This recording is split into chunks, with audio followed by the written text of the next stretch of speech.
Weeks after forcing the country's president and cabinet to step down, Yemen's Houthi rebel group has officially seized control of the government. In a televised statement broadcast Friday, the rebels announced they had dissolved the country's parliament and would select a transitional council to form a new government. The announcement comes after UN-orchestrated negotiations between Yemen's political factions failed to meet the Houthis' deadline to agree on a political roadmap for Yemen. The Houthis, who are Shiite Muslims, have secured support from several political factions and are portraying their latest move as a representative consensus. But the group's opponents, including many Sunni leaders in the country's southern regions, blasted the new committee as a blatant power grab.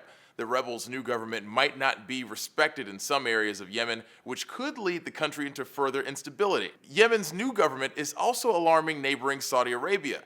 The nation's accused regional rival Iran of funding the Houthis' rise to power. Saudi Arabia has already suspended $4 billion in aid money to Yemen over the instability. Publicly, the U.S. State Department isn't a fan of Yemen's new government. The unilateral declaration issued today by the Houthis does not meet the standard of a consensus-based solution to Yemen's political crisis.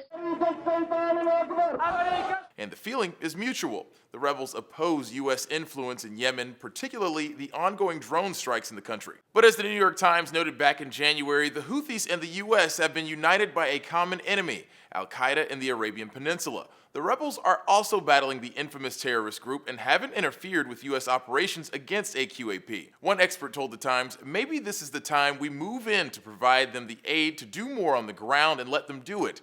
At the end of the day, defeating al-Qaeda has to be done by the people of the Middle East. This whack-a-mole approach is not going to work anyway. The U.S. also has another interest in securing good relations with the new government. The Guardian reported Tuesday the Pentagon has lost control of at least $400 million worth of military hardware sent to the Yemeni army since 2006. For Newsy, I'm Christian Bryant.